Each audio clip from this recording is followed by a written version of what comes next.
All right, my friends, welcome to episode number 203 of Prof and Dev Play Games. I am the Professor Larry at Prof Plays Games on Twitter, and over there is not Anthony. Instead, this is my colleague and friend Bill. You want to introduce yourself to the audience? Prof Plays Games? Yeah, Prof and Prof Play Games, exactly right. This is a new podcast. This is our spin-off, Prof and Prof Play Games. Very good. Prof squared. I like it. Yes, excellent. You want to tell the audience a little bit about yourself? Sure.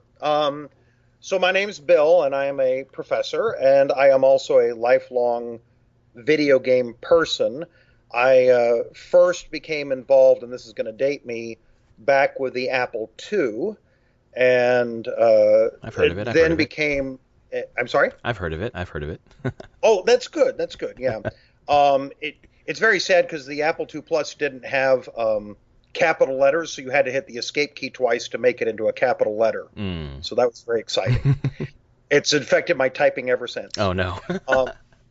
At age 14, I was the head of the games group in the larger Apple Corps of Dallas. It was about 200-person group that then my subgroup, most of the subgroups had about 10 members go to these little SIG, special interest groups, and mine blossomed to about 50 and ended up having its own library, which was actually pretty cool. During that time, I ended up writing my own side game. There was a game called the Eamon Adventures, which was, now this is extremely old tech, so it was 5 1/4 discs, and you'd have to put in one to start the adventure, and then like a base game, and then you had to put in another disc that actually had the data file for whatever the current adventure running was. And I wrote one of those, which ended up being, by purely accident, self-contained, so you didn't need the first disc, and I was very proud, never forget out how I did it, so I was very proud of myself. And it was a mystery game where you had to figure out by playing it what the title was, and it was a contest. So that was pretty cool. Now, I don't want to, by saying that, suggest I actually am a programmer. I'm not. I know just a little bit. I know a little HTML. But like a lot of people, I've edited video game files like any files and all that. And it's been based on that I've been involved. Later, I got very involved in the MMO community and was a guild leader for EverQuest for too many years. And so that was like my second job. I also was a video game reviewer for 2 different companies. Well, actually 3, I guess. One of them was so short-lived I hate to even mention it. But I was both, for a period of time, a feature editor and a writer, but this, again, was for Mac games, and considering the state of Mac games right now, that dates me as well. There's something you told me a while ago about a certain Mac game that you saw before it got picked up by Microsoft, right? It's true that when I was a writer for, and I think this was when I was still for Inside Mac Games, but it might have been when I moved over to the second site. I would have to remember now. But there was a game by a small little company that had put together this game called Marathon, which was a popular shooter. And it was this thing called, what was it? Halo. That's right. I've heard of that. A nice Mac exclusive. And I got to see an early build of it, so I was all secret and couldn't talk about it except to say there was an early build, and we were all very excited about that, and we know how that went. But oh well. Do you still play those games? Do you still are you caught up to Halo? No. I shooters are not my primary thing, though I play almost everything. I'm much more an RPG and turn-based strategy guy, but I play board games, shooters, action games like the Batman story shooters, I like to call them. That thing. But it basically, unless it's like a racing game, which I suck at so bad, it's unbelievable. I can't wait to challenge you to a racing game then. Yeah. Oh, thanks. Yeah, Mario Kart me out the existence. I'm sure that'll come up today too. So, but yeah, so I was very fortunate with that. I've been very much into fantasy games and adventure games. There's a very cool indie game called Pathologic. I don't know if you're familiar with it, from Ice Pick Studios. I'm pretty sure Anthony's played that game, but I have not. Or talked about it, I mean. Yeah, it's a really weird one that's brilliant and awful all at the same time. It's done by a Russian company called Ice Pick Studios, which is, again, they're crazy, and I love them for it. And their original game, as it came out in English, was dubiously translated, and so for a period of time I also was involved in trying to help them translate to English. Now, when they put out the new version, which is Pathologic 2, which I think is out now, or maybe it's the Pathologic Remastered, there's two versions. I haven't played the second one yet. I will. I'm very excited by it, but I apparently am credited, although nice. I don't feel I should be, because I didn't do that much translation, but they were very kind to put my name in it. Right. And then, of course, my one thing which got us talking about it was that I do have technically a fun credit, which was that I wrote one of the most popular mods for Witcher 2. And it was really just for me, but apparently Nexus liked it, and that was really kind of a big pat on the back for a short period of time. So that was super cool. And did you end up playing Witcher 3 eventually?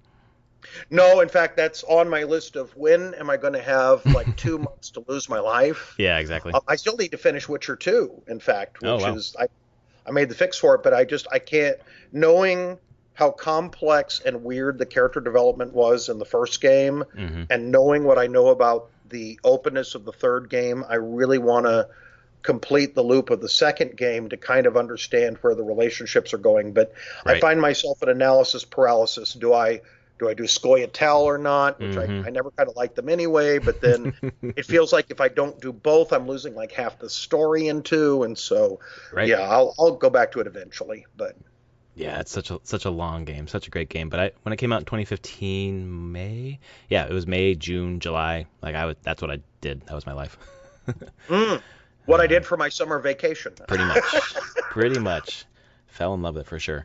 So I hopped in there on your biography there, around the Mac Games area. Was there anything past that you wanted to talk about? That really old one, yes. Does it still say I'm in my 20s? Yes.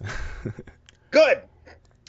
So I asked Bill on the podcast today to talk about games he likes, things he's been playing, and then unfortunately, as we all know now, there were some mass shootings in the United States over the past 24 hours that really, rocked us to our core yet again.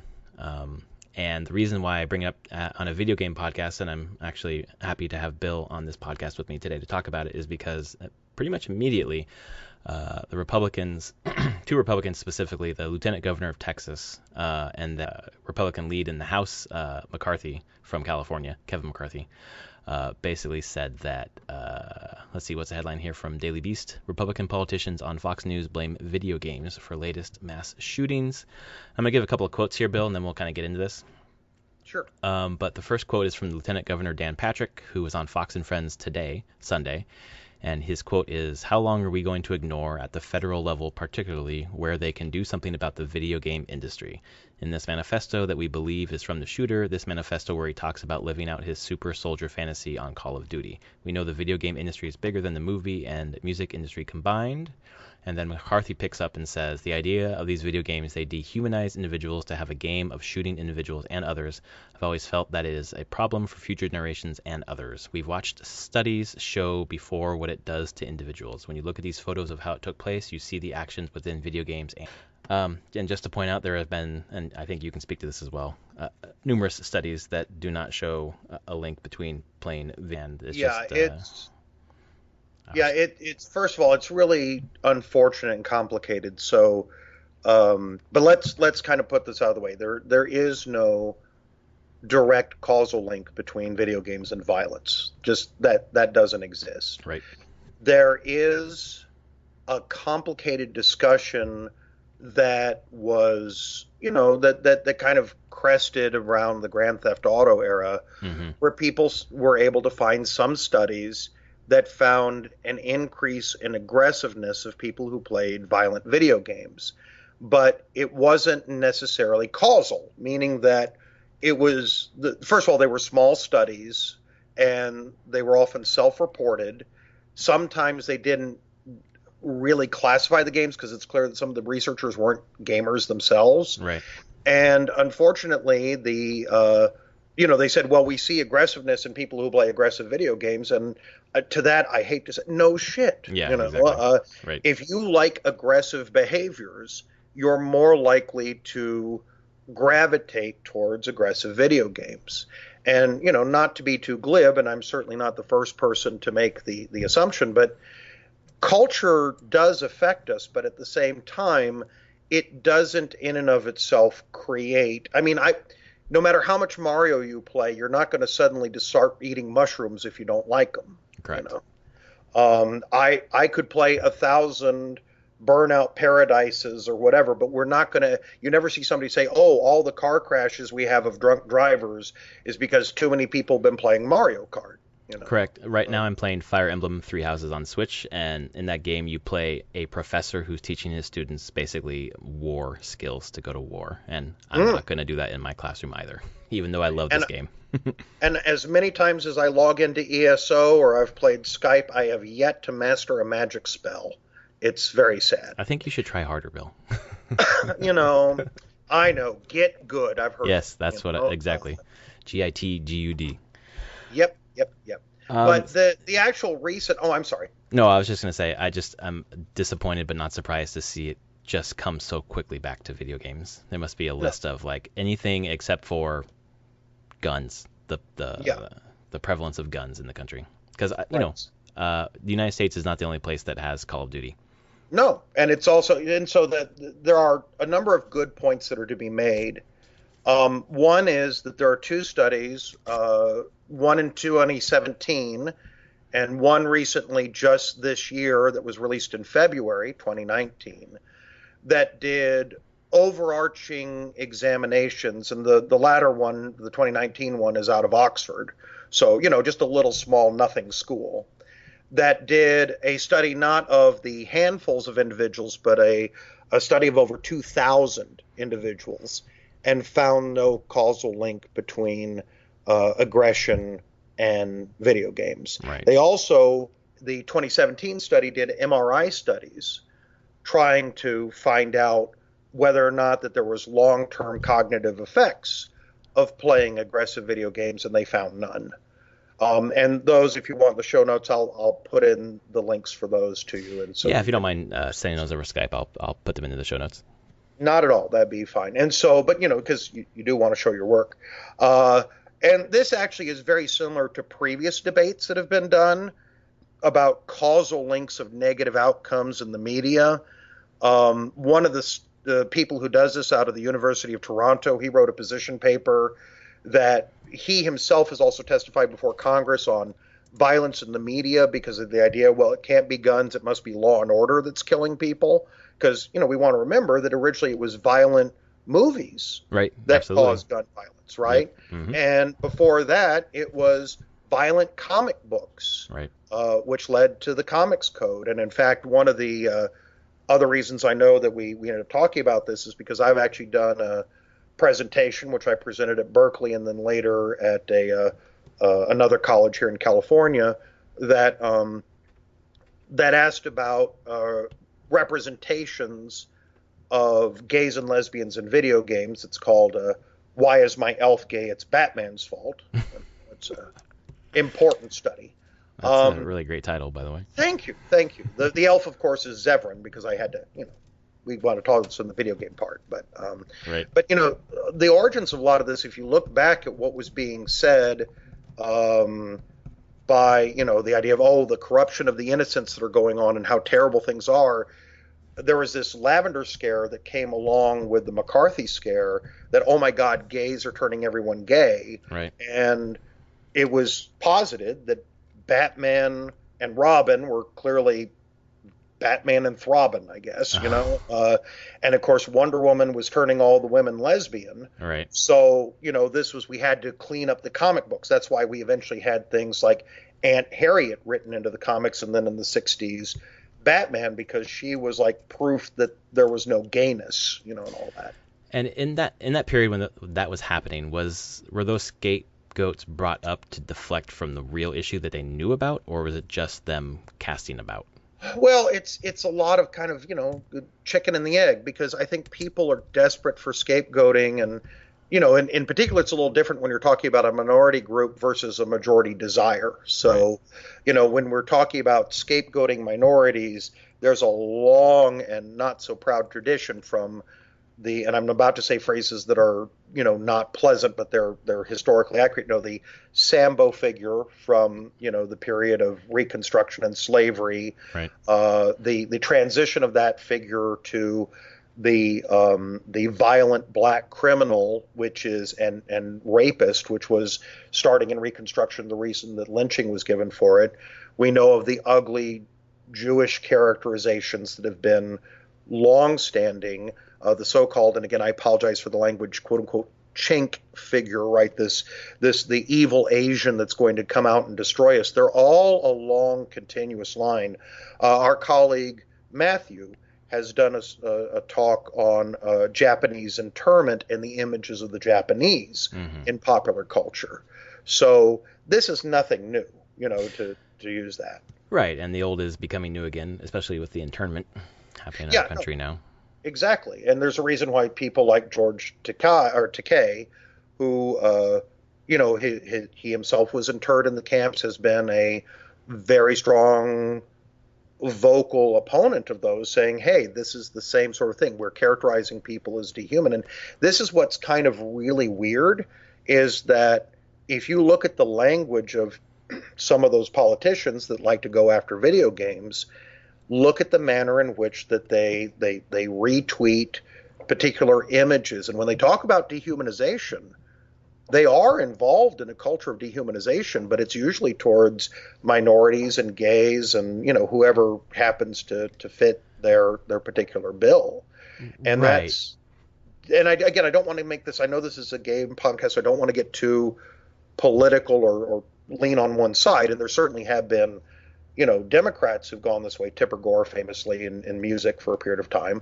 But it's the reality is that the idea of using culture to marginalize smaller groups is very different from saying culture creates, specifically that gaming culture creates somehow a desire for a gun. Because I'll tell you what, if any of these shooters had come to the Walmart with a PS4 and a copy of Call of Duty, nothing would have happened. Right. The idea that gamers play games and want to carry out the fantasies that they're carrying out in the video game doesn't really hold a lot of water when you think about just the diversity of games that there are, and we're not following through with any of those things, as we said earlier. But also, it just frustrates me because there is a very clear reason, there are clear answers for why this stuff is continuing to happen in our country, and we just keep going to the easy answer. Right. Well, if you look at the gun violence and places that have been very good at diminishing gun use, and whether or not that you think that guns are valuable or not, and I have to admit, I'm from Texas, where by law we must love guns, right? We think the Bill of Rights starts with the Second Amendment, right? And to be fair, I am a gun owner. Now I don't use it, and I need to get rid of it, but nonetheless, I have owned them. But to also be fair, the truth is that if video games are a simulation that might cause aggression and gun violence, then why isn't going to a shooting range more likely to cause that aggression and gun violence when you're handling the actual thing? Right. I mean, doesn't that seem shocking that that's never brought up by the people who are saying, oh, they're practicing as if they're becoming killing machines, so do they want to outlaw gun ranges? Yeah, it's surprising when you actually bring it up now, because I've never considered that, because I've never heard that. I never thought about it. Although thinking now, last few years, I've gone to a range every once in a while with friends. And it always freaks me out a bit. Like I've handled guns, like I grew up in a hunting family, like I grew up with guns. I grew up shooting guns. But still sometimes some of the people at a shooting range, just not sure the word that I'm looking for, but they're very, very dedicated to what they're doing. Yes. In a way that seems not recreational. Yeah, I think that we all know that it's interesting. The word enthusiast in the 18th century used to mean a religious fanatic and not a positive, enthusiastic person. Okay. And I often, when I'm encoding it to a friend, will say, oh, that person looks very enthusiastic, right, towards whatever it is. And we all know it. There are gamers who are enthusiasts, and there are gun owners that are enthusiasts, and that group, which is often toxic and unpleasant, is one that definitely could use some moderation. It would also be lovely if we, did help on the other end with mental care. But I mean, in the end, as much as I hate the idea that somebody might run around and stab people, and this is a horrible analogy, but it was when, God, there's so many now. I can't remember. Not Columbine. What was the playground shooting that Alex Newtown? Jones? Huh? Newtown? I can't remember if it's that one, but the Yeah, I think one it's Newtown. that supposedly that's fake. Correct. Newtown. Yeah. And around that same time, there was a playground stabbing in Japan, Oh, that's and right. I remember that.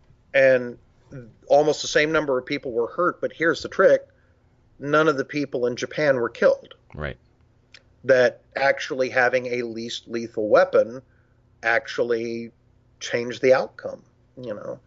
And again, I don't think we're going to solve it all today. And certainly, again, I know we're veering again into talking about policies and procedures which are outside of it. But I mean, inside the scope of what we do, I think it is good that we have. In fact, in some ways, video games have been really good about thinking about the effects of violence and not just desensitizing it. Yeah, I think especially when you move into video games that weren't just like corridor shooters, but more about bringing story and narrative into it and kind of talking about the consequences and ramifications of violence, right? Yeah.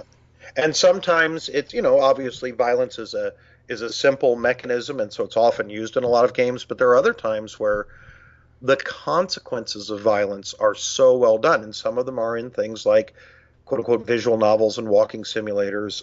I would think of something like This War of Mine, Right. which is a very powerful experience from a very different perspective about war. I'm trying to think because it's not one that I played, but what was the shooter that forced you to really look at the consequence of your violence? Spec Not- Ops: The Line. Yeah, The Line. Yeah.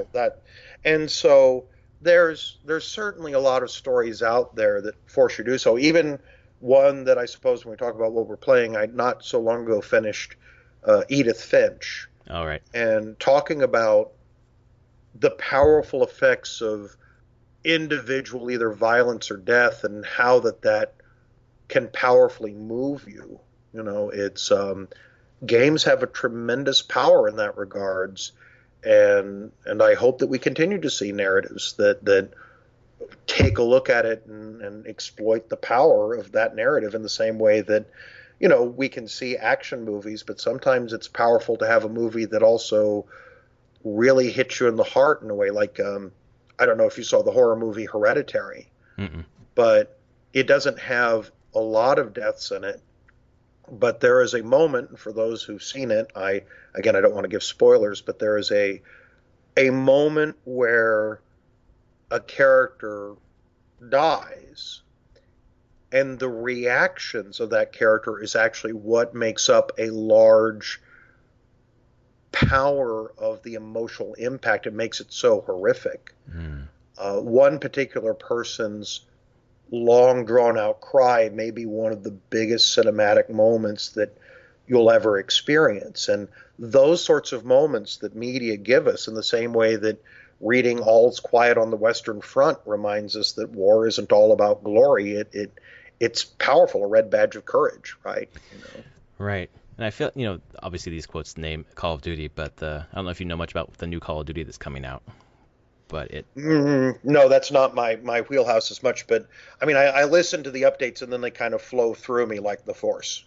Well, it seems like what they're trying to do is to explore the consequences of just trauma in war, in a very, I hate to use the word visceral, but in a visceral sort of way. Yeah. I feel like they're trying to have that discussion. Some people are already reacting negatively to that, but we can't know until it comes out. But right. What's really interesting, though, too, is that it feels like, because a lot of the people, for example, amongst my students, I often reveal as part of my, I make them do an autobiography assignment, and I actually have one as an example, and I reveal my video game nerddom in there. And many of them reveal back, and there is a apparent correlation, and again, this is anecdotal, this is not, any data that I've run, between those who love military shooters and people who are, let's say, of the more militaristic or, certainly have love of the military kind of experience. Right. Many of them also are happy to wear, take my gun over my dead body T-shirts and those sorts of things. Right. And I particularly find it interesting that politicians going after quote unquote violent video games, naming Call of Duty, are in and of themselves also attacking part of their own constituency sometimes, and that's a fascinating aspect as well. Although I think that they're kind of counting on the fact that most most voters are older voters, but gamers are getting older. What was it, the recent study that the average gamer is now in their 30s? Correct. Yeah, it's my generation that grew up playing games, and we're, as they're filtering into even Congress now. Like, I think it was AOC who was doing a Twitch stream with someone playing a video game. I can't remember exactly which one it was, but it's just like part of the parlance now. Like, it's not something to hide, like, a shame to be a gamer, Yep. I use as one of my favorite quotes when the Supreme Court was actually arguing about whether or not video games were art to be protected under the First Amendment. Justice Scalia was trying desperately hard to get people to ask about how video games would have been perceived in the 18th century. And finally, one of the other justices, and it may have been Ruth Bader Ginsburg, but I forgot, it might have been Breyer, interrupted and kind of got the proceeding chuckling when he said, I believe what my colleague is trying to ask is, what would Madison think of Grand Theft Auto? Oh, man. We can spend the rest of the podcast thinking about that answer. Yes. The thing that I was going to get back to is your comment about kind of hitting their own constituency. They're playing Call of Duty, but they're telling them that they're becoming the mass murderers, basically. It's something that bothered my vet friends a lot who play Call of Duty Battlefield. Like, they found some sort of camaraderie with their friends playing the game online, but also it's something that's kind of a part of them that they kind of want to re-experience in some way.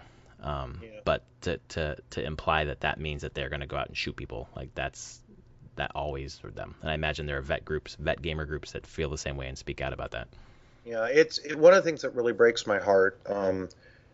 We as educators, particularly because that we have in our occupation and in our particular place, you and I have a robust veteran community. Right.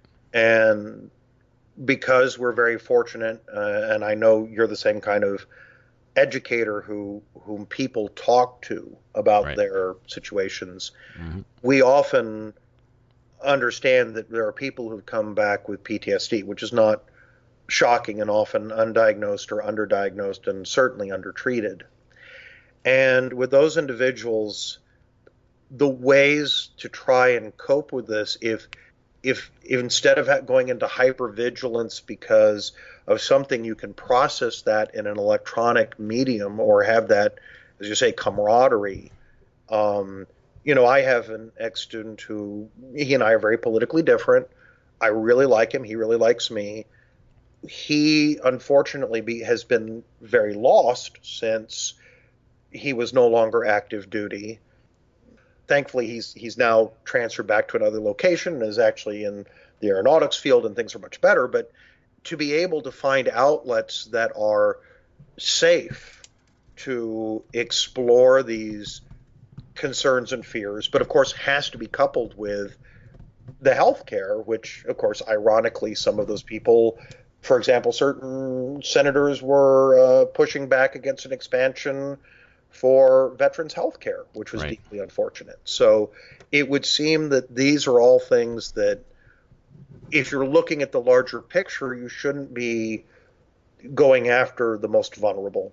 And I think that that's deeply unfortunate. Yeah, and just to follow up on that comment about your student, it's on a different scale for me. When I was in the Foreign Service and came back and was not in that environment anymore, I went off kilter and didn't really know why until I sat down and talked with someone and really figured out, like, I thought I needed to go back. I thought I needed to go back and have that experience. And what they told me was that I was actually just missing the community to go find a new community. Yeah. So I was able to like redirect in that direction. It was a really healthy way to go. But I feel like these video game communities offer so much to people.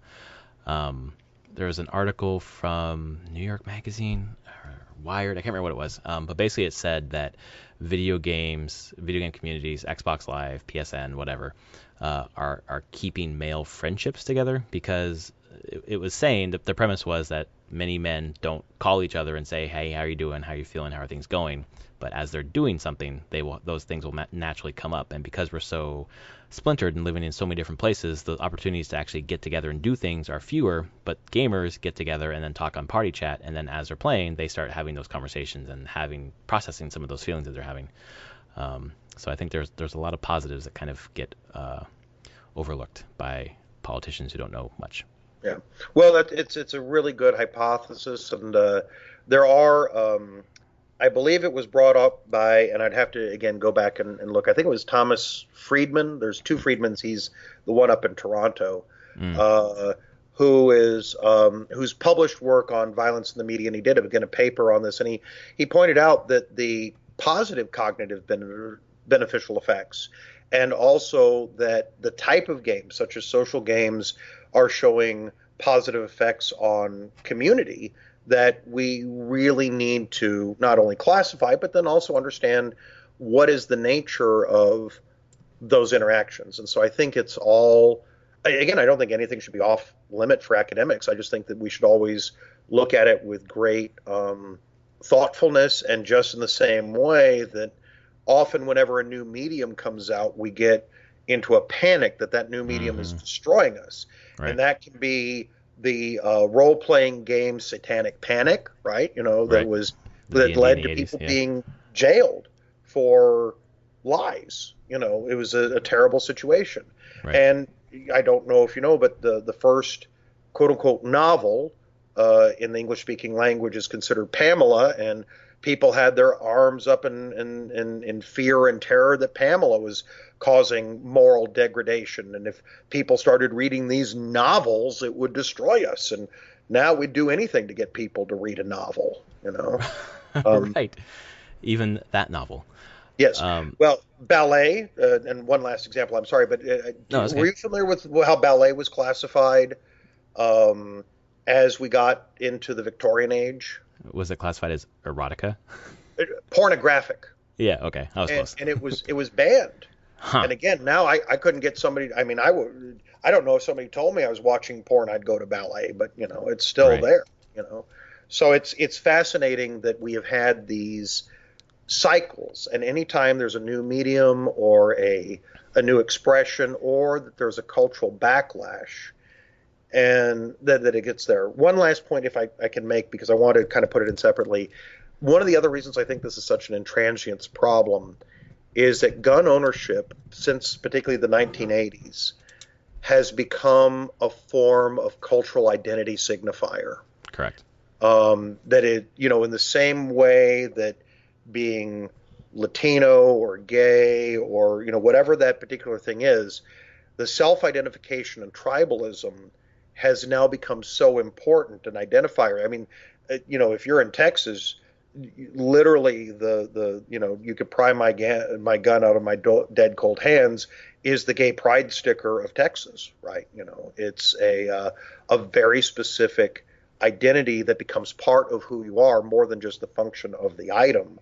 Right. And so I think that contributes to this difficulty in tackling, because I think for people who see it as a problem to be solved and want to be practical, they say, well, this is just a tool. But for many people, it's part of their identity. And I think that becomes also something that we have to consider as we move forward in trying to help communicate the message that maybe not all tools need to be accessible. Maybe we can have some variations of those tools that are not as dangerous. Right. And I feel like in politics, there's a lot of times where when people are rhetorically combating each other, they're kind of pulling apart things like guns or drugs or immigration or abortion or whatever that is an issue, but on top of that is so much part of someone's identity that you feel like people feel like you're attacking them personally by attacking that issue or discussing that issue, and having some way to depersonalize that. Yeah, it's tough, and I think that the more, and it is one of those weird negatives, that the larger that our population becomes, and the more that we can be connected by interest rather than by physical location, Right. it requires us less, and I'm certainly not the first person to observe this, it requires us less to mediate our views because we can talk openly in communities of interest. And sometimes this has been a very powerful tool for, again, minority groups that have been, placed in very ugly situations. But it also can allow thrive and normalization of very ugly ideas, that can sometimes crop up and take a sort of twisted route. Right, because when you have small pockets in areas, like 3 to 5 people or whatever, that kind of gets drowned out by the thousands and thousands in that community. But then when those 3 hook up with 3 in, 100,000 other places in the world, then it's just amplified. Yeah. Which I think, a lot of the news now is kind of pointing at 8chan, where these manifestos have been placed. So I think that's kind of where, I hope, where people are headed, to look at those. They're kind of harboring and inflaming this hateful rhetoric. Yeah. It's also interesting because there's been new work done on crowd behavior. Have you heard of threshold behavior before? No. And again, I'm not a behavioralist, so I want to be very cautious in describing this particular theory and not suggesting that it's my own in any way. But there's we've always talked about the idea that sometimes that people, when they get into crowds, sort of lose themselves, and then the crowd behavior becomes more acceptable to things they would, quote unquote, never do. And a more elegant version of that now is threshold behavior. The idea that that everybody has kind of a threshold of behavior that is in part limited by your culture and society. And when you start having a certain critical mass that crosses that threshold, it then becomes more acceptable for everyone else to do so. The example is given in rioting. If my grandmother had been out in a riot, it would take a lot for her to throw a rock, because that's not just, who she was. But if she was throwing a rock, the chance that other people would dramatically increase, because it would lower that threshold of acceptability, and the sense of peer pressure would diminish. So it's, and I think in online communities, when you self-selectively have negative groups, the threshold for what's acceptable becomes much easier inside of those groups. Yeah, exactly. There's less there's a smaller governor on the whole situation. There's less, like people looking negative on that action, and it's more about goading people into doing it, and not just on 8chan, but in lots of communities where it's homogenous. Meme culture. I think we see that in some somewhat innocuous sense online. There's always this brinkmanship and one-upsmanship. Moving into the wrong topic, it's pretty dangerous. Yeah. Well, shock culture in general, the idea of that as our threshold for being shocked diminishes. But then again, thankfully, because the bar has moved, we can say fuck on a podcast, which I'm excited by. Thank God we can say fuck all we want. One last thing I wanted to bring up with you about the scapegoating, and specifically with video games, and just to throw this question out to you. Maybe as opposed to books, and maybe this is somewhat true of movies, but I feel like video games, more than anything else, it's the new medium, but also it's the medium that keeps reinventing itself every 2 or 3 years, where like when graphics engines get updated and things look more realistic, and you're able to have more particles on the screen and therefore more blood or whatever, more intricate stories. I feel like video games are new every 3 to 5 years, and just like what they can do is just so stunning for people who don't play video games, that when they check back every half decade or so, they're just like, whoa, what's going on now? And it just seems to continue to have that feeling of how is this possible in this medium? How can they do this? Because they continue to push the envelope on what they can do, as opposed to books. I mean, it's always text, or movies. The fidelity's better, but I guess special effects might be the thing in movies that is more akin to that. So I don't know what you think about that. I think it's complicated because I don't know that people's perceptions of video games are always, for those who are not gamers, Hmm. I don't know that it's actually based on modern games themselves. I mean, if you asked Mitch McConnell what's hot in video games, I think he'd be lucky to get to Pong, you know. Right, but I think that people talking to Moscow Mitch and saying, "Look at these screenshots. Look what's happening in video Oh yeah, games yeah. now." Let's say, original Doom versus Doom 2016. Like that's such a wide gulf that it's like, I think Doom was stunning, and like look what people can do in kind of in a negative way. But Oh then yeah. look Well, at Doom 2016, it's just like amplified.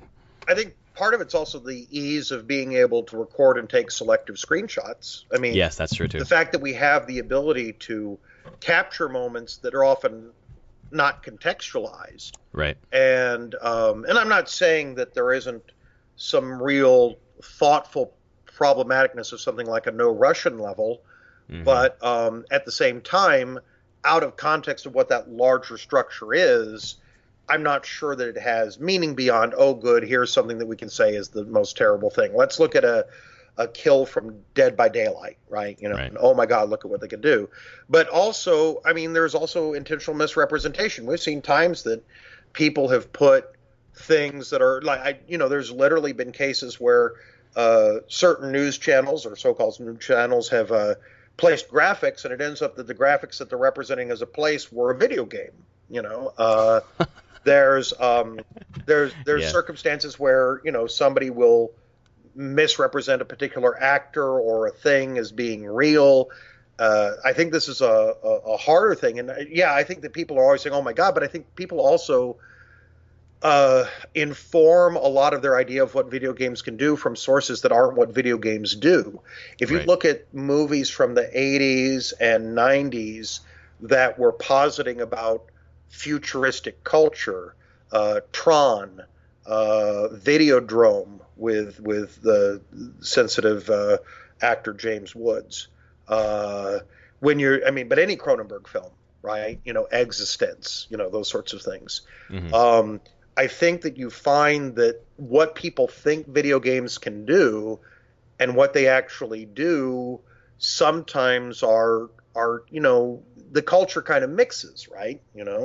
And so I don't know it's as easy to draw a line that people are so confounded by the newness of a particular graphic or invention, because I'm not sure that people follow it that well. Hmm. But I think that just the idea that there is a conversation that people are not a part of, that is a whole new language and conversation that has a feeling of being excluded, feels Right. threatening. And I think that's probably a much bigger component than just, oh my God, look at this blood splatter. Because clearly, I mean, if you remember, there was a great outrage over Carmageddon, where it was a green splatter of basically a stick figure. I mean, Yeah. Minecraft is more articulated, but Right. nonetheless, that was enough to be gore and violence in video games. So I think that we have to be careful to not posit visual bits of technology, admittedly used for shock value. But I mean, somebody could take a picture of a cancer surgery and say, "Hey, look at this abortion and look how terrible it is," Right. and people would still believe it because they were fed into a particular construction and say, "Oh, that's human body things. That's gross. Let's outlaw that." Right. Yeah, I think that it's a complex topic, and there's so much that you can say about it and still get nowhere, Yep. unfortunately. Yep. So if you all have stuck with us this long, we really appreciate it. We want to give you a code for a game. I have a code Yay. here for Yoku's Island Express. You ever played that game? No. No. Pinball Metroidvania. Cool. Yeah. That sounds like an awesome combo. Yeah, so hopefully out there, if you're listening, you can grab this code before Bill does. It's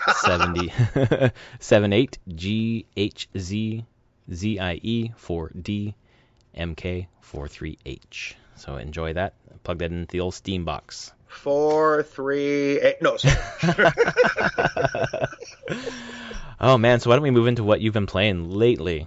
Okay, yeah, and I thank you for that. We discussed this before we started, that lately can be a broad category because, as you know, as professors, we have a long tail on how we play Yeah. specific games. I'm still playing games from years ago that my friend Brad keeps making fun of me about.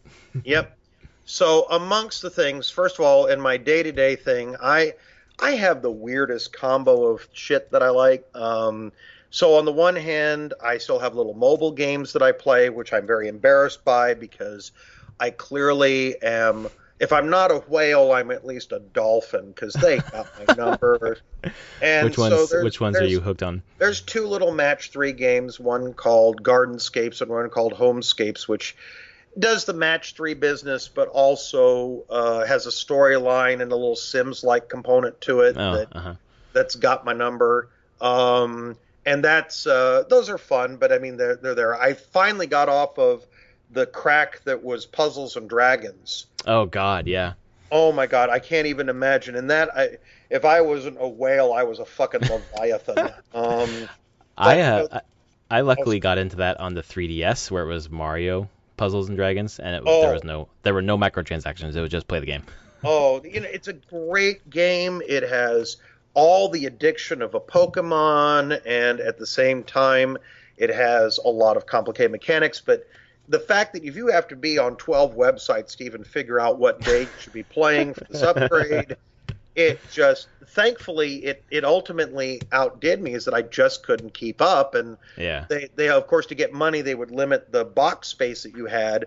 And I just couldn't know what to destroy because it seemed like everything was necessary for some future evolution of this thing, that thing, and it's a team of 6 characters. So I finally said goodnight to that.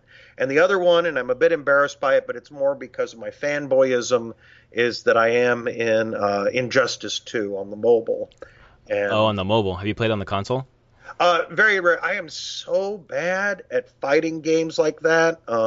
Now, another colleague of ours, whom I shall not name, who is also a giant Madden fan, is a huge Injustice nerd on that. And while I do the mobile, man. he has done the universe and unlocked so much of it. And I'm very proud of him. And I'll tell you later his identity. Yeah, off mic for sure. But fuck, I love Injustice 2. It's so good.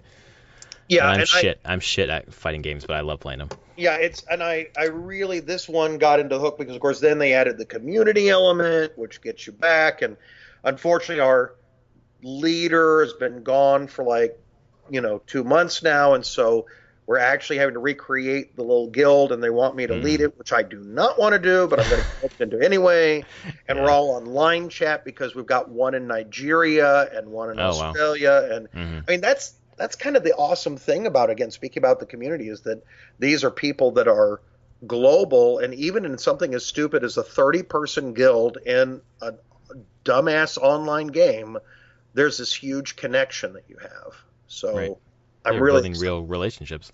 Yeah. I mean, it's my yeah, go ahead. Oh, no, go on. No, I was going to say really quickly, my mom, I got her into World of Warcraft kind of accidentally. But I thought she would, and she used to watch my cousin and I play Diablo 2 and just kind of fell in love with that kind of game. And then I got into WoW a little bit, and she came over and I was like, hey, try this out. And she's been playing ever since. That was spring break of 2009. But through it, she met just a ton of friends that she talks to on the regular on the phone. We'll just call and talk to. And she is kind of a person who is secluded in her house and doesn't have a lot of friendships outside of her house. So this has brought her a dozen friendships that she would never have had. So there's some power there. That is so awesome. That is awesome. I did a little bit of WoW and City of Heroes, but after 5 years of EverQuest, I told myself I'd never go back. And then 2 years ago, a friend of mine's, we're old college friends, and she and I were like, okay, she said, because we do birthdays like at the end of the year when we have time and remember. And she's saying, here's the Steam sale. Let's buy Elder Scrolls Online and play it together. Shit. Yeah. And so I'm like, oh, fuck me. But sure, okay. Elizabeth played it for, I think, 4 fucking days. You're still playing it, right? And I'm still playing it, and now in guilds and all that thing, and they got my number with the cosmetics, and oh, damn it, And of course I have to master all my crafting and, all that. So that's one little daily thing. Thankfully, my significant other, he is awesome, and he knows when I'm really busy. He's learned how to log in and get my dailies now, and so that's Oh man. How can you not love a human like that, right? Oh man, if I could get my wife to do that for me. Yeah, and in fact, I'm about to teach Matt how to go in and do my crafting quests every day. So just in case I can't, and that, how can you not have big hearts? And that's the thing is like he and I, we both play Sims, though he's a much more accomplished Sims player. His one of his couples that he did got featured by Maxis, and Oh shit. it's actually I think the number 2 or number 3 lesbian couple in The Sims for download for Sims 4. Wow. Which is just super awesome. And he's super excited. I got him the Island Living Pack, and he's been mermaiding himself into happiness. So that's good. I love The Sims. I'm just not as, I'm not quite as up to it, so I always end up getting it a little bit later. Also, did you play any Pathfinder Kingmaker? No, it's on my periphery. I keep looking at it, but whenever I think about it, I'm like, I'm still playing Divinity Original Sin 2. Oh, okay. So Yeah, I actually started. I started OS2 and got, I think, like a quarter of the way in, and then I kept on, again, my waffling. I didn't know if I wanted to. I was running an original character because I'd heard that if you may get more of the stories of the pre-rolled characters if you don't play them, but if you play as somebody else and then get to have them in your party. Right. But then on the other hand, it was like, oh, you can only have X number of people in your party, and I want to hear all their stories. So now I'm trying to redo the area and drag them along and level them all up, and it is fuck me. That makes a very long game into a ridiculously long game. Yeah. But Pathfinder Kingmaker is so fucking brilliant. It was a little broken when it started, but it's if you think of the old D&D gold box games, and again, like the Divinity and the I bought the Wasteland, the remaster of those, and all of these that have been sort of the great isometric revolution of taking newer technologies and using that kind to make an experience that's so powerful. And they have nailed it. I mean, it is so good. There's good modding for it. The stories are powerful. The characters are fun. It's based on, I don't know if you know the story of Pathfinder or how that works or anything. I know how it came about. Yeah. From D&D, right? Yeah, it was basically the people who published Dragon Magazine were Paizo Company.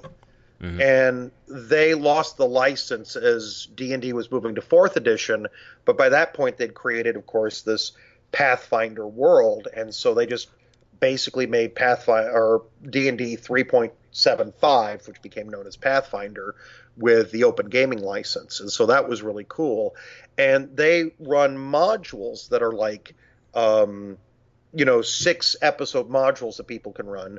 And one of them was called Kingmaker, and it was unusual because it wasn't just a storyline, but it actually had a kingdom-building mechanism in it that was kind of the overarching plot of the thing. And so they have gamified it, and it is, although it has some problems, and some of it based on the source material, but it is super, super compelling. And then in a very weird opposite one that's there, I've also been into Yakuza 0. Oh, yeah. You got that from Humble, or? I can't remember if I bought it already before Humble or not, but okay. I ended up getting a lot of the Yakuzas, and I think I was influenced by Jim Sterling probably some. Oh, yeah. And I do like, as I say, sometimes the little dorky story shooters, and at first I had a little hard time getting into it, but then eventually it took off, and now I'm running all the little mini games. And there's some mini games I suck at and I just can't do, which does bum me out because I know there's certain things I just can't unlock because it's never going to happen. But I even tried to get a controller to fit on my PC so I can do some of the rhythm games, which on the keyboard and mouse are not super conducive. But yeah, I imagine that interface would be very difficult for a rhythm game. Yeah, it was not primo. And then a couple of other real quick ones. Did you ever play Renowned Explorers? No, I never heard of it. Oh my God. That's a really cool strategy game that has, again, it's a turn-based, but instead of doing actual combat, your characters have skills in either like persuading people, belittling them, or charming them. What's the game called again? Renowned Explorers International Society. It's pretty well Okay. positive. And so that was really, really cool. And I only played it for a little bit because in the end it kind of I got to a threshold where I wasn't doing any good at it, and I thought I'll set it aside and play it back. And then I played a lot of visual novels, and because I'm very interested in gays and gaming, I did some gay visual novels, and there were some that were really awesome, and then there was one, holy crap, you've always heard of these visual novels that are just awful, Oh like yeah. like like rapey and bad. And Mm-hmm.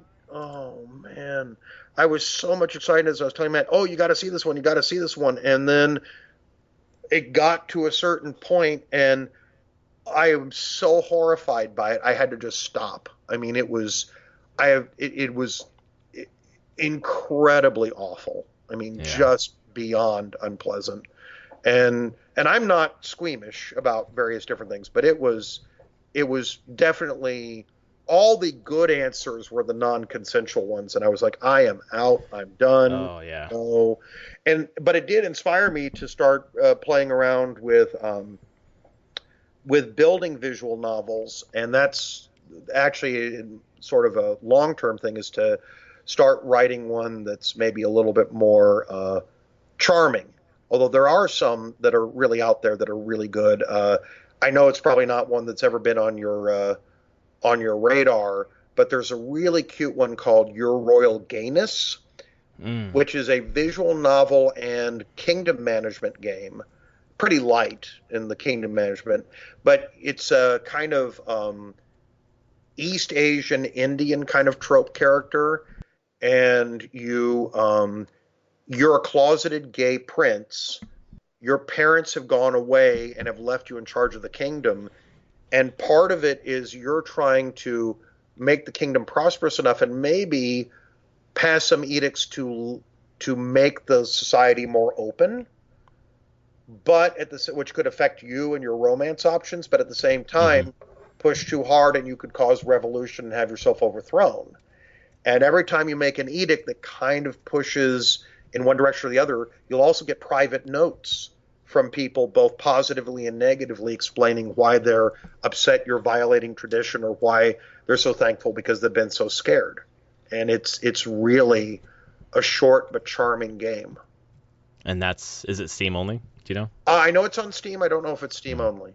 Okay. It might be available elsewhere. And there is a free one on Steam if you want just a good 20-minute experience. It's also a gay romance that's kind of charming called Your Dry Delight, which is basically only 3 characters, but is a visual novel romance that's set in 1920s, but Seattle, not Chicago. Oh, nice. Kind of interesting. Yeah, That's kind of a different space for the 20s. yeah, it's definitely one that was put together by a very small team, but it's crisp, it's clean, it's kind of fun. It has a little twist about 2/3 of the way through that I can't talk about without fucking it up.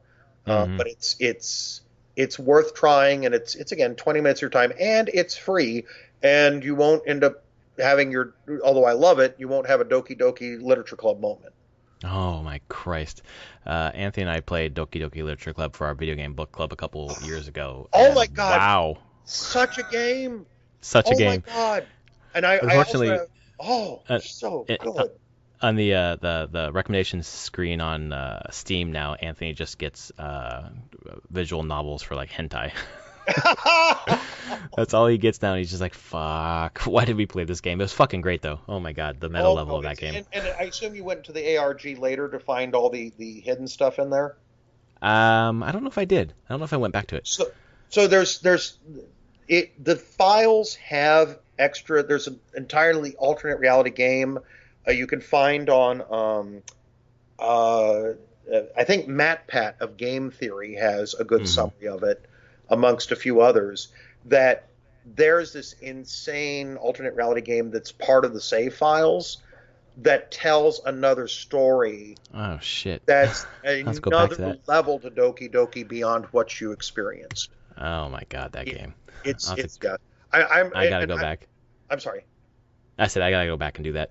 Yeah, Also, I haven't. Have you ever played the Zero Escape games? Because that's been on my list of when I finally finish this summer semester to go in. But I know it's gonna disturb the crap out of me, so I got to try and get to it. Yeah, it's on my pile of shame list. I have all three of them for PS4 and have not touched a single one yet.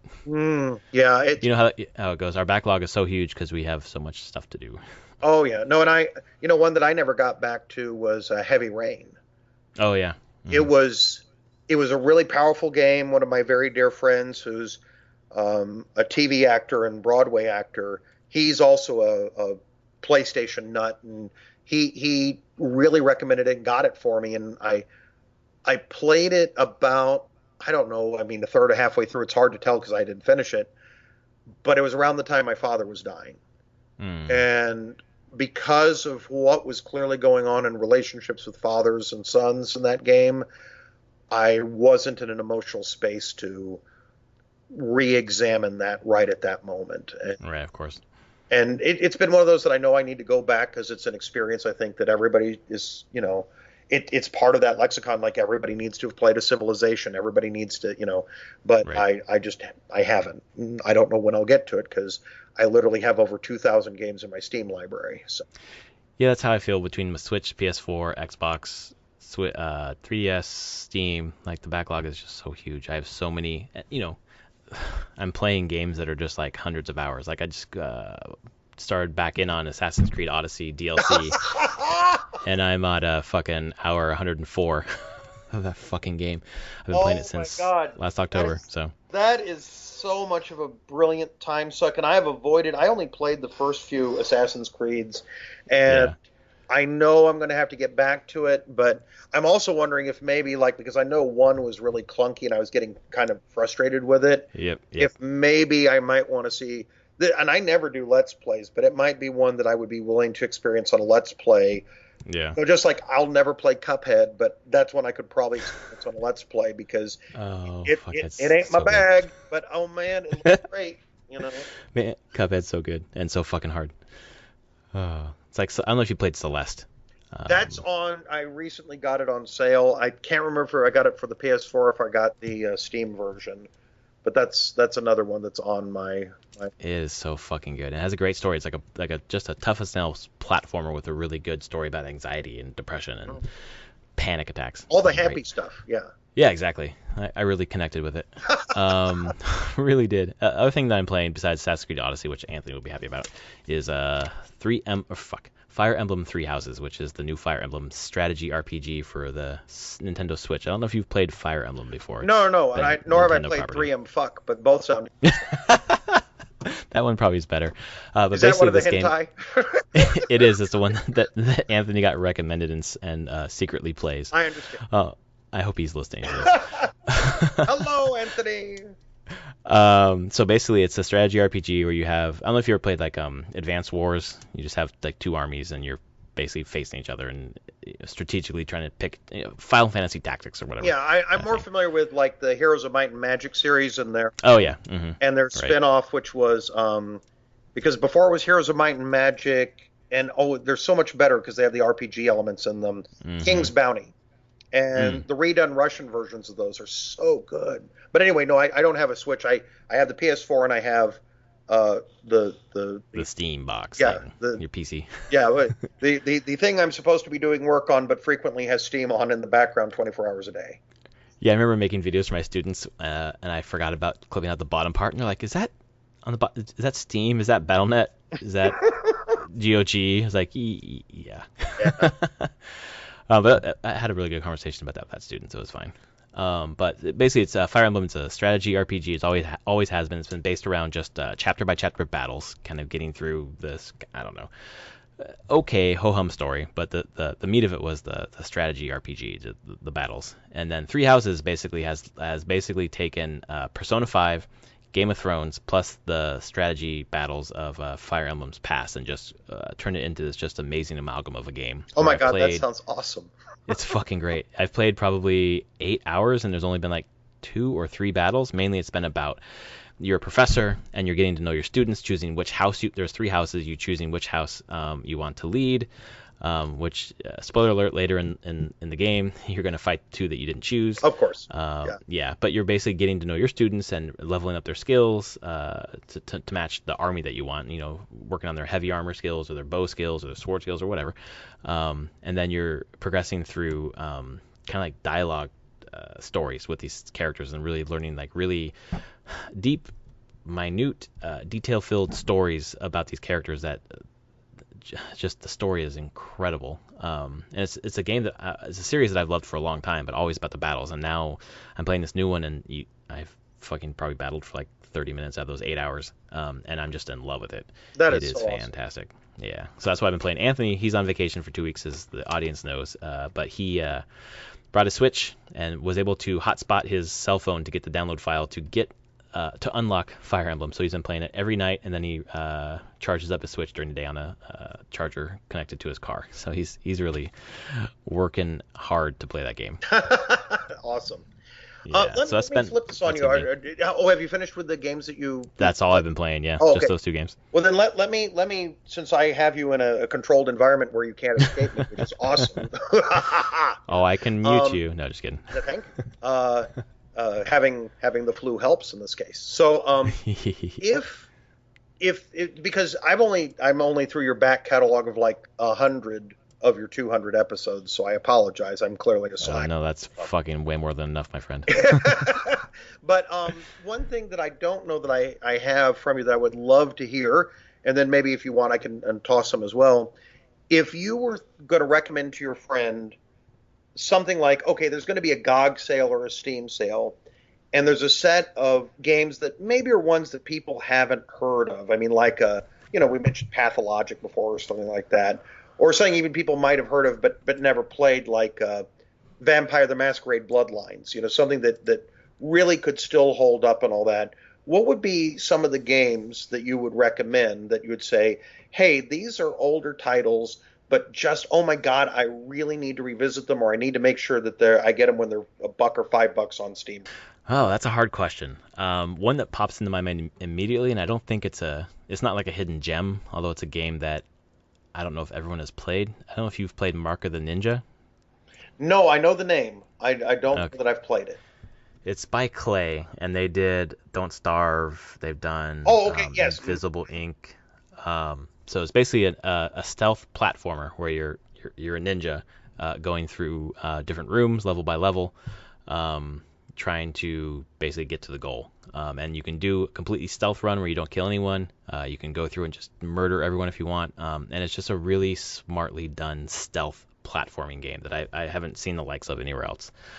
So I really like that. Also really like Counter Spy, which came out right when the PS4 launched, by a bunch of ex-Pixar artists, where it's basically, it's not in these terms, so it's basically U.S. versus Russia, the Cold War, and you're basically fighting each other, trying to take away their intel so they can't build the bomb. But if you get caught, it kind of raises the alarm level throughout the meta game, and if it gets too high, then the bombs launch and the game is over. Ooh.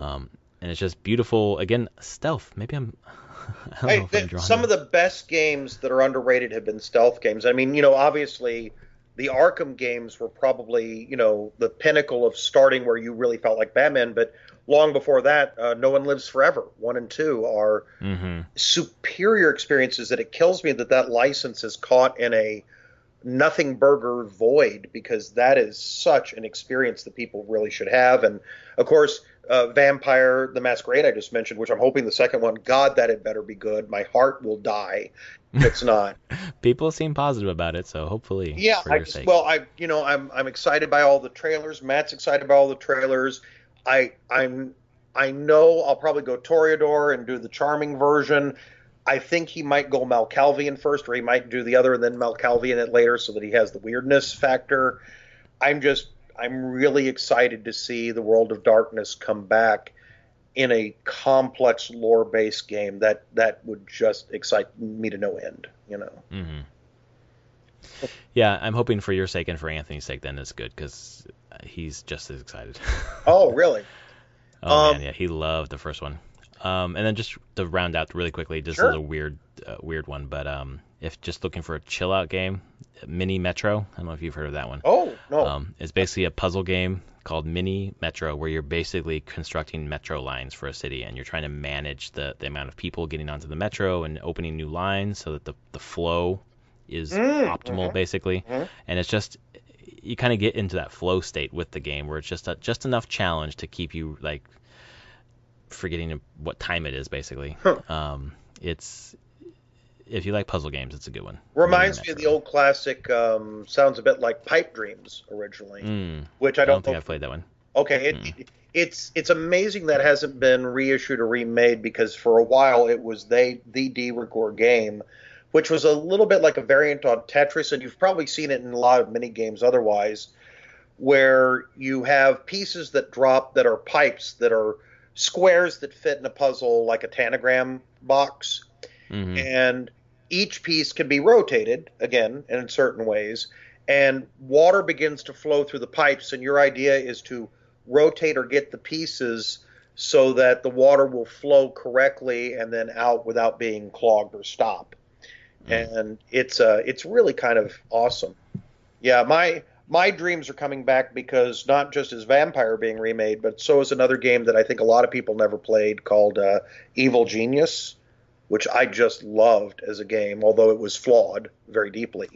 Was that announced recently? They have an Evil Genius 2. Yeah, that's why I'm saying I'm really excited, and I'm hoping. That was it. Yeah. Okay. So Evil Genius was a base building game, and you get to play basically a Bond villain, and the base building had certain problems, and then there's this secondary system to get things that was like setting out to do heists that never quite worked the way it should, and so the game balance was a bit off, but there was so much joy and charm in that game. It's one of those games that's an indirect control game, also like Majesty. I don't know if you ever played that one. Majesty 1 and 2 is another one of those old hidden gems that I think people should go back and really enjoy. And it's the idea is that you create buildings in Majesty that create heroes, and then you put bounties out, and the heroes have their own personalities or will team up with each other on their own. And depending on the types of heroes you have, your town might organically grow in certain ways, but like elves might be really great archers, but they also like to go to brothels and create brothels.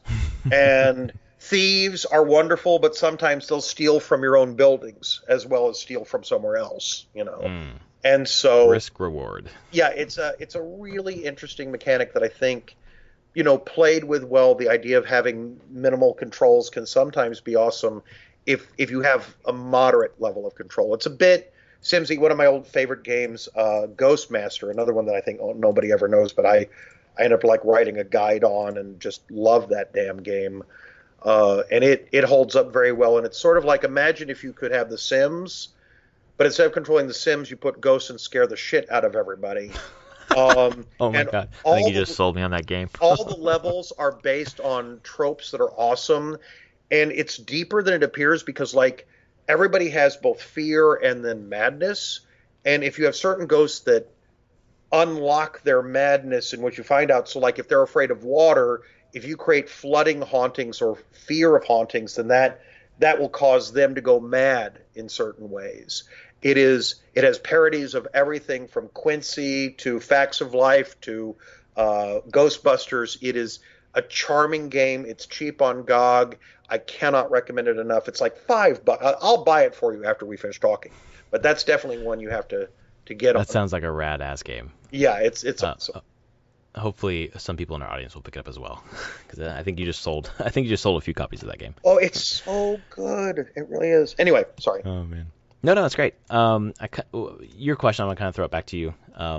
Anything else that people don't know about that should pick up besides those ones you just told us? I felt like I already kind of blew you a lot did. of that. I just want to make sure there's anything else before we move on. One or two other ones I would say, another ones that have always been perennials that before Steam didn't let me have my gift closet anymore, where you could buy lots of stuff when it was on sale and then throw it out later. Right. I always bought extra copies of Freedom Force, which is another game that I just think is criminally underrated. It had two versions of it, Freedom Force 1 and 2.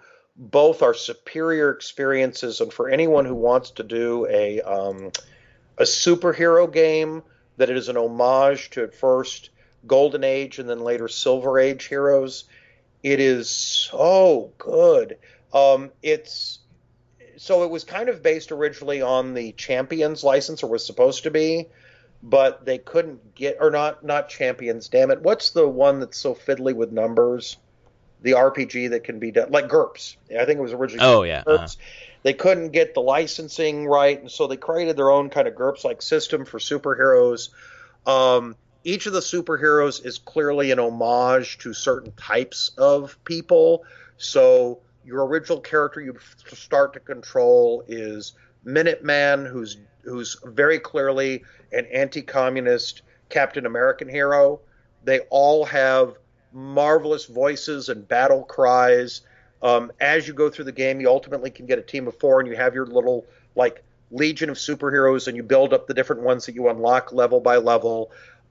Some of them are parodies, like there's a parody of Phoenix, which is Alchemist, which is a Wiccan magic user, and she's Southern Belle.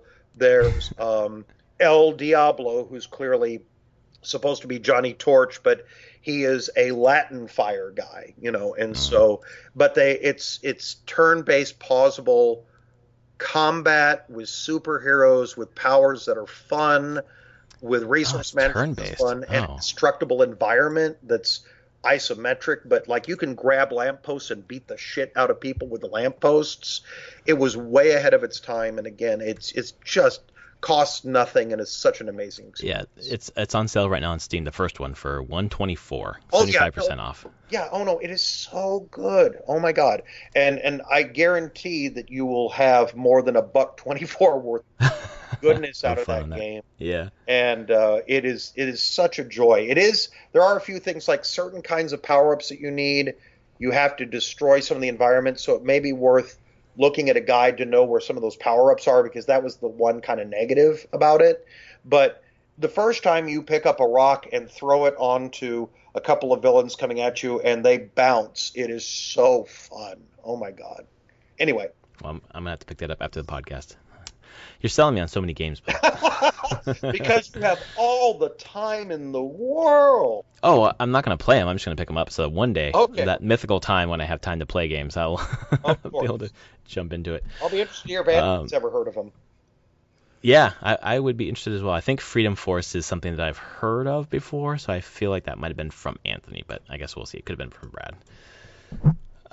Yeah, so anything else you want to talk about before we end the show?